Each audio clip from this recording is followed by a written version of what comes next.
Bonsoir et bienvenue à cette nouvelle édition de Direct. Le monde commence à se mobiliser dans le cadre de deux instances internationales importantes. La première, qui est la Cour internationale de justice, et la deuxième instance, c'est le Conseil de sécurité qui, jusqu'à quelques instants, les séances sont en cours jusqu'à présent. Et chaque pays tente d'avancer ses prérogatives dans une tentative de sauver la population gazaoui qui est exposée ou qui est en proie à une épuration ethnique depuis le 7 octobre. Il faut dire que plusieurs pays, ou la majorité des pays, ont voté pour un cessez-le-feu, mais au sein du Conseil de sécurité, le plus grand allié d'Israël, les États-Unis, n'ont offert qu'un veto le mardi 20 février. La Cour internationale de justice, qui siège à La Haye, tient cette semaine des audiences sur les conséquences juridiques de l'occupation par Israël des territoires palestiniens depuis 1967, avec un nombre inédit de 52 pays appelés à témoigner. La plupart des intervenants ont appelé à ce qu'Israël mette fin à son occupation et pas seulement à un cessez-le-feu, mais qu'Israël mette fin à son occupation ayant suivi la guerre des 6 jours. Mais Washington a pris la défense de son allié, évidemment, et la Cour ne devrait pas conclure. Selon Israël, la Cour ne devrait pas conclure qu'Israël est légalement obligé de se retirer immédiatement et sans condition du territoire occupé, a déclaré Richard Visek, conseiller juridique du département d'État américain. Tout mouvement vers le retrait d'Israël de la Cisjordanie et de Gaza nécessite la prise en compte des besoins de sécurité réels d'Israël qui ont été rappelés le 7 octobre, a-t-il poursuivi. Il faut dire que le ministère des Affaires étrangères a exprimé son profond regret suite au veto avancé par les États-Unis au Conseil de sécurité le mardi 20 février, bloquant une résolution de cessez-le-feu immédiat dans la bande de Gaza. Mais au sein de la Cour internationale de justice, il faut dire que l'Égypte a été représentée par l'imminente docteure Yasmine Moussa, qui a témoigné ou qui s'est assuré de la plaidoirie de l'Égypte devant cette instance concernant les pratiques israéliennes dans les territoires palestiniens occupés. Et Dr Moussa a accusé Israël d'empêcher l'acheminement des aides humanitaires d'atteindre la bande de Gaza et de planifier pour prendre d'assaut Rafah. Il faut dire aussi que l'Organisation mondiale de la santé, ou le directeur général de l'Organisation mondiale de la santé, l'OMS, a affirmé mercredi que la situation sanitaire et humanitaire dans la bande de Gaza est inhumaine après plus de 4 mois de guerre déclenchée par l'attaque du Hamas. Il est temps de suivre de très près la plaidoirie de l'Égypte au sein de la Cour internationale de justice avancée par Dr Yasmine Moussa. Voyons les détails dans ce compte rendu. La représentante de l'Égypte devant la Cour internationale de justice, la CIJ, Dr Yasmine Moussa, a déclaré que les ordres israéliens d'évacuer par force les résidents de la bande de Gaza est équivalent à une épuration ethnique.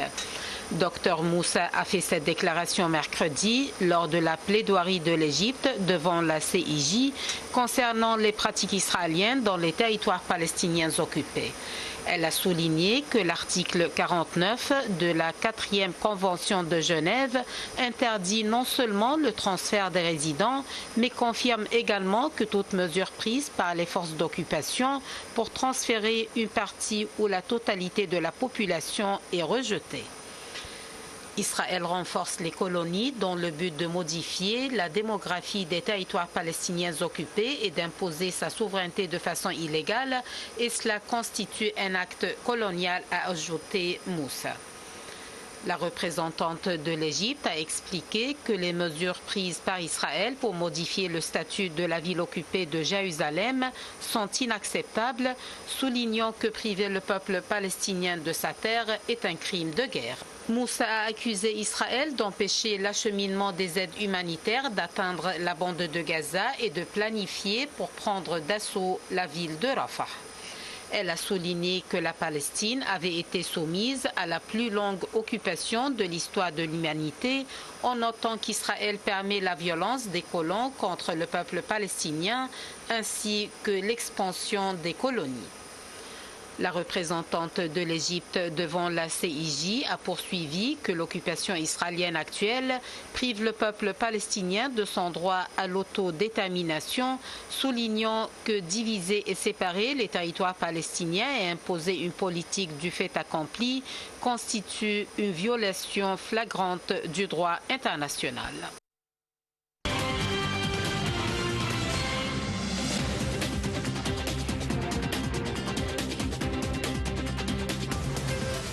Et pour nous donner plus d'éclaircissements, nous avons le plaisir d'avoir en ligne son Excellence l'ambassadrice Wafa Bassim, l'ex-adjointe du ministre des Affaires étrangères. Excellence, Madame l'ambassadrice, bonsoir et bienvenue avec nous. Bonsoir. Madame l'ambassadrice, l'Égypte a été représentée au sein de la Cour internationale de justice par Dr Yasmine Moussa, qui a assuré la plaidoirie de l'Égypte. Et elle a bien souligné que le déplacement forcé des résidents de la bande de Gaza équivaut à une épuration ethnique. Tout d'abord, comment peut-on analyser la plaidoirie de l'Égypte? Quels étaient les traits caractéristiques avancés et les prérogatives avancées par l'Égypte?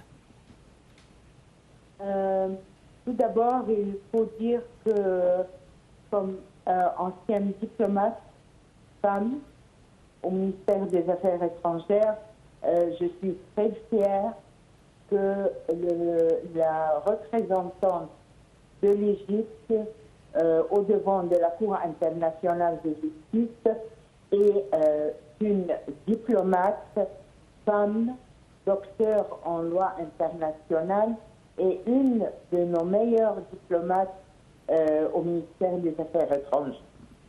Elle était dans une cour des plus prestigieuses du monde et elle était là devant cette cour pour présenter le point de vue égyptien durant une plaidoirie qui a duré de presque 25 minutes pour présenter les arguments égyptiens en ce qui concerne l'avis consultatif qui a été demandé de la part de l'Assemblée générale des Nations unies le 31 décembre 2022 sur l'occupation israélienne des territoires palestiniens. Il était demandé cet avis consultatif par une résolution qui a été présentée par l'État observateur de la Palestine et qui était parrainé par tous les pays arabes et plusieurs pays du monde entier qui discutaient de la justice ou l'injustice de la légalité de cette occupation israélienne. Les points qui étaient demandés étaient l'occupation des territoires palestiniens par Israël, la politique d'isolement que Israël était en train de pratiquer contre le peuple palestinien, la responsabilité d'Israël comme force d'occupation en ce qui concerne le bien-être des habitants civiliens qui habitent le territoire palestinien, non seulement à Gaza, mais aussi à la Cisjordanie.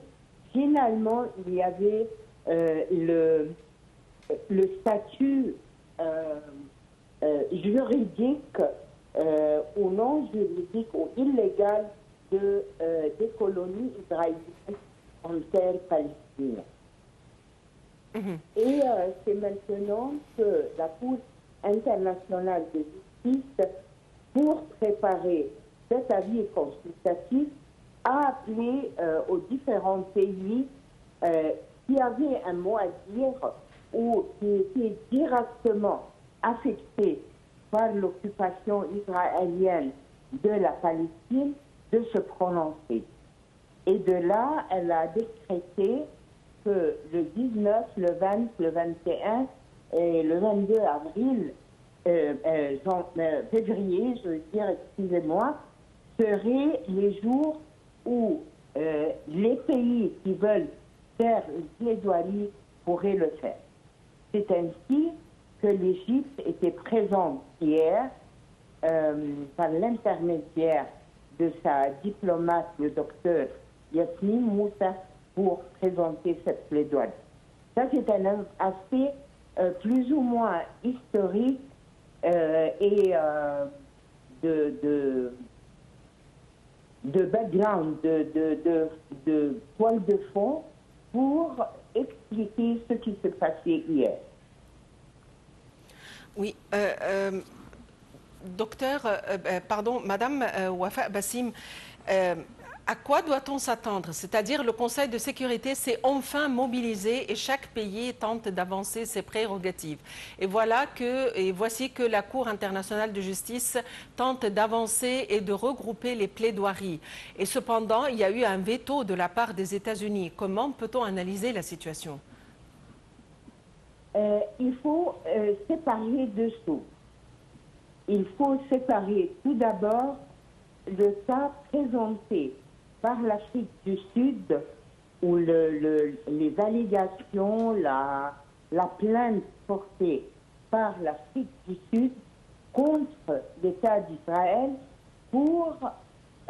qui dit que l'État d'Israël, maintenant, pendant la guerre à Gaza, a commis un crime de génocide. Là, la Cour internationale de justice a fait un examen préliminaire de la requête. Elle a écouté le parti sud-africain, elle a écouté le parti israélien, d'autres qui sont la partie palestinienne aussi. Ils se sont présentés pour répondre ou pour participer à cette requête. Et la Cour a décidé de demander à Israël d'exécuter des mesures préventives temporaires jusqu'à ce qu'elle puisse investiguer ou regarder s'il y a vraiment un crime de génocide ou non. Là, les mesures préventives décrétées par la Cour étaient un arrêt ou une pause de la guerre, l'acheminement des provisions et de l'assistance humanitaire, l'évacuation des blessés et l'enterrement des morts. Il y a aussi la prévention de n'importe quel déplacement forcé des Palestiniens de leur territoire et que Israël s'abstient de faire disparaître n'importe quelle preuve qui pourrait guider les investigateurs en ce qui concerne le crime de génocide. Et finalement, la Cour avait demandé que Israël présente un rapport au bout d'un mois sur ce qu'elle a fait pour mettre ces mesures-là en œuvre.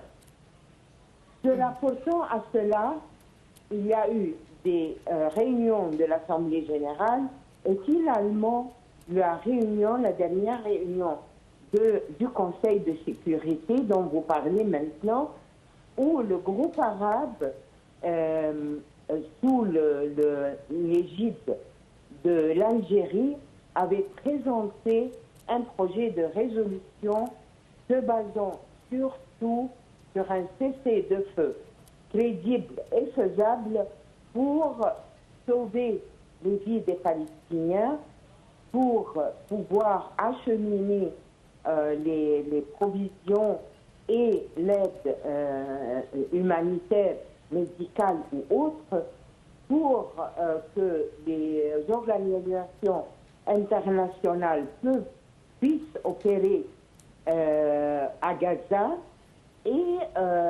finalement de trouver une solution, commencer à penser une solution en ce qui concerne l'État palestinien. Ce projet de résolution aurait pu passer parce qu'il y avait 13 membres qui ont dit oui, un membre de la Grande-Bretagne qui s'est abstenu, mais malheureusement, il y a eu le veto américain qui a arrêté et qui a tué la résolution, comme nous l'avons vu. Maintenant, ça c'est le cas du crime de génocide, ou l'allégation de crime de génocide.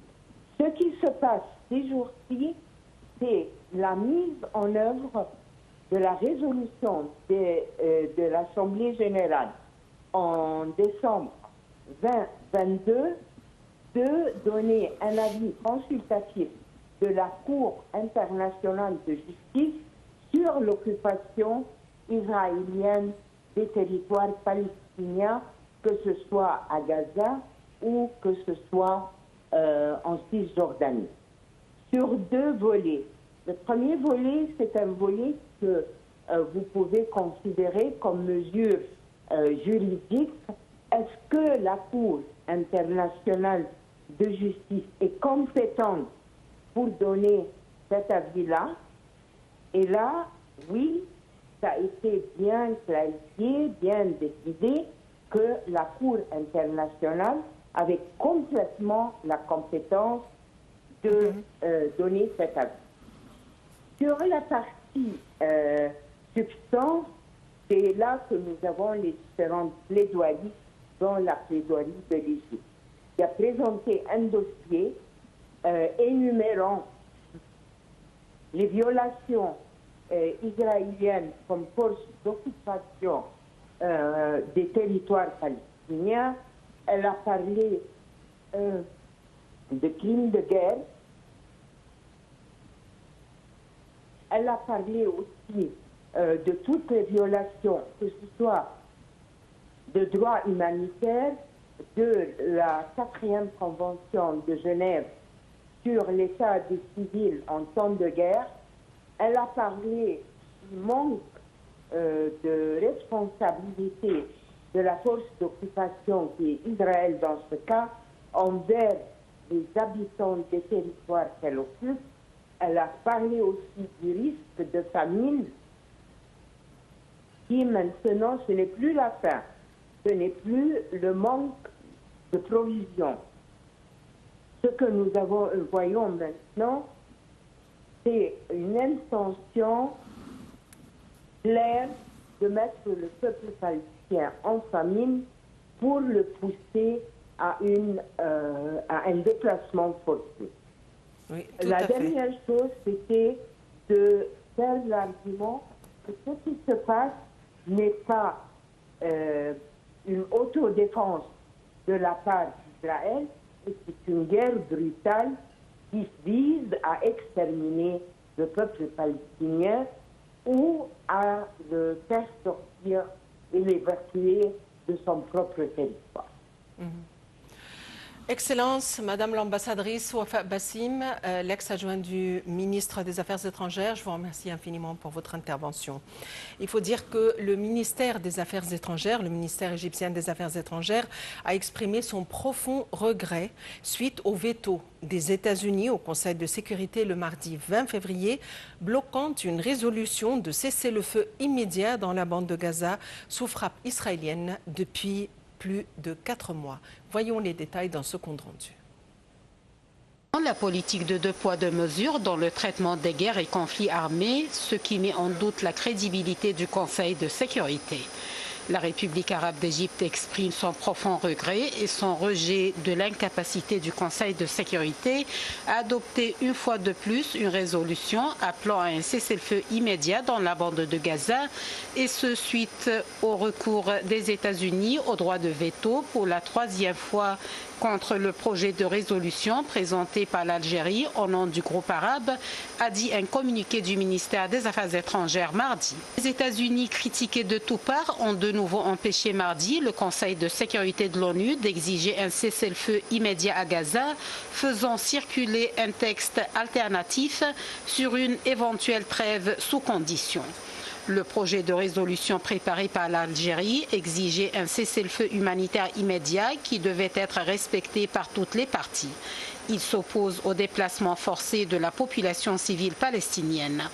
Le projet de résolution a recueilli 13 voix pour, une abstention, celle du Royaume-Uni, et une contre, le 3e veto américain depuis le début de la guerre à Gaza. Le ministère a dit que bloquer une telle résolution dans le conflit armé qui a tué plus de 29 000 civils, pour la plupart des enfants et des femmes, constitue un précédent honteux dans l'histoire du Conseil de sécurité, ce qui implique une responsabilité morale et humanitaire du fait de la continuité des pertes de vie des civils palestiniens et leurs souffrances quotidiennes. Le ministère a dit que l'Égypte dénonce vivement la politique de 2 poids 2 mesures dans le traitement des guerres et conflits armés, ce qui met en doute la crédibilité du Conseil de sécurité. L'Égypte rejette toute mesure qui entraînerait le déplacement des Palestiniens hors de leur territoire et toute opération militaire israélienne dans la ville palestinienne de Rafah, conclut le communiqué du ministère des Affaires étrangères. Israël menace depuis plusieurs semaines de mener une opération militaire totale dans la ville palestinienne de Rafah sur la frontière avec l'Égypte, où s'entassent plus de 1,4 million de réfugiés palestiniens, ce qui risque de les forcer à se déplacer vers le Sinaï. Le communiqué a réitéré la position ferme de l'Égypte qui exige un cessez-le-feu immédiat ainsi que l'acheminement continu de l'aide humanitaire à la bande de Gaza.